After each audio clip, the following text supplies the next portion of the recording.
Hi guys! In today's vlog entry you're gonna get a look behind the scene of the Missing Piece live stream, and I'm going to show you all the technology that drives the statistics and the updates and the overlays and everything that you've seen in my puzzling sessions. So join me and I'll show you more. So this is how you used to see me, right? Sitting in this beautiful living room. But I've also been puzzling in a cemetery as well as in the countryside of the Lake Districts up in the northern part of England. And that's because I'm actually just sitting in my basement in front of this green screen. And today I'm going to show you, come with me, I'm going to show you what the rest of this setup looks like. And I'm going to tell you all about the technology that drives the Missing Piece live stream.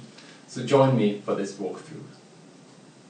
Now we're back to the scene that you used to see. Like my hands are here and this is where the puzzle usually is at. So I'm just going to tell you a bit about all the technology in the studio and how it works. So I'm going to put this picture of the studio in the background, and I'm going to point a few things out, right? So first and foremost, there are these two webcams that are used for the stream. The one in the back is the one that you're sort of looking at now, and then there's the one above that I was on earlier that showed you the table. So that's the basic setup. Then you can see in the background there's a large camera as well. And that is used to get high-res photos of the puzzle, which is then used by the computer for the imaging stuff that enables the statistics and all that fancy stuff. Also, as you saw earlier, I was on a green screen, and these two big lamps, they're used to lit the green screen so that it gets an even color, that it makes it easier to extract from the background and replace it with whatever I want to replace it with. Okay, and then there's this last big light here, and that's used for just putting a bit of a of a light in my face, making some contrast and some shadows appear, so it looks a bit more compelling. What else is there? Oh yeah, there's this monitor. And that's why I looked at like that. That's because that's where I can see what's happened, what I'm broadcasting, and also see a few things related to the imaging stuff, the computer imaging stuff. There's also this little box here that you see me press in the live feeds, and that's just a control box for telling the computer to take a new snapshot, basically, or a new picture of the puzzle, and process that to see if I've placed any new puzzle pieces.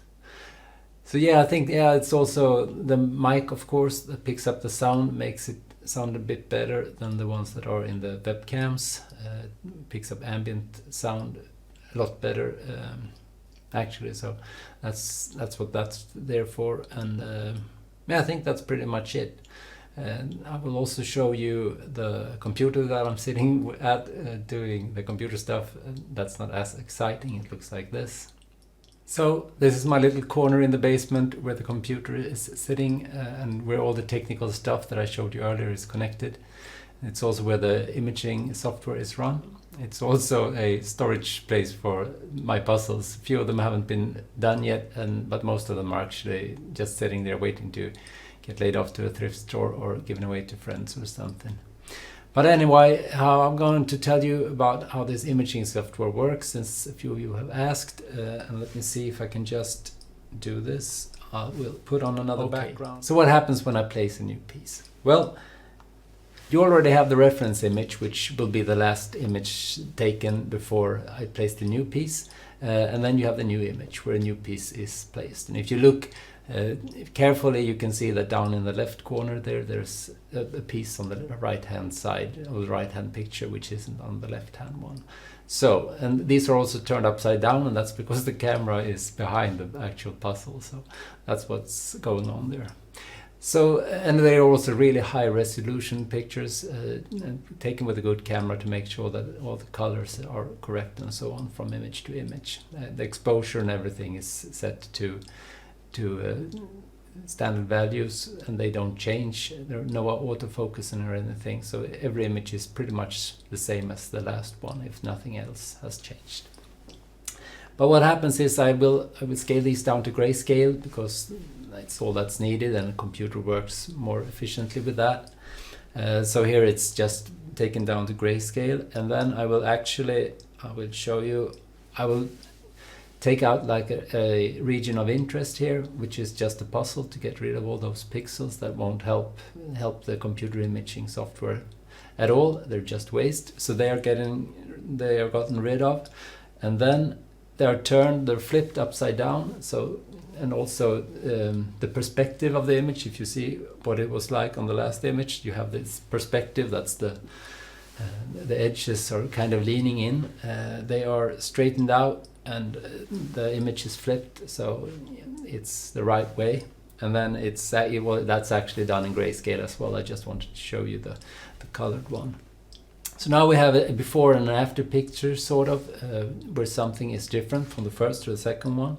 And what is done then by the computer is that it takes like it subtracts the first picture from the last picture, so you get pretty much just this gray image here. It's almost as if you can't see it. It's on the left there, it's a black box, and then there's this small white piece on there, and that's what the computer sees. When it removes the prior image from the next one, the only thing that gets stuck is really the piece that has just been placed.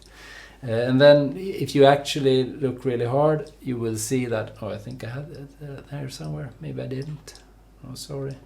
There is actually a lot of, oops, what am I doing here, come on. Alright, there we go.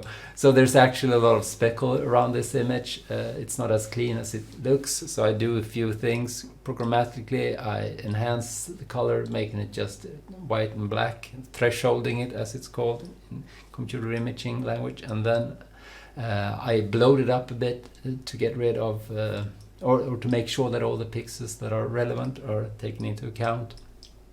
And then I just black out all that's left on the image, so I get a really clean image with just that one piece that's been placed. And here you can see that there's actually a bit of speckle around it. If you enhance it a lot, it's just that it's when you take the difference from one image to the other or to the next, there actually are small differences, which they're not visible to the eye, but the computer can see it.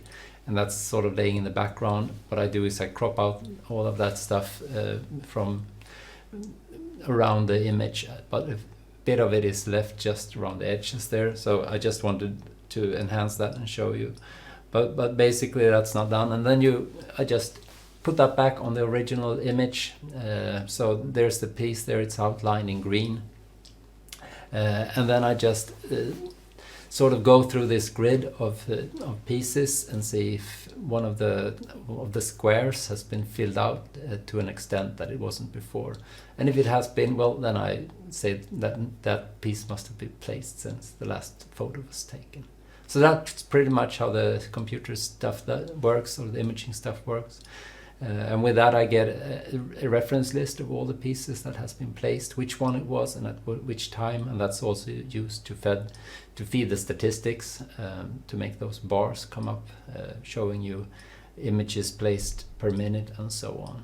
It's also the sum of all the images that have been placed is removed from the actual amount of pieces in the puzzle, and that gives you the pieces left count. So that's pretty much how it works.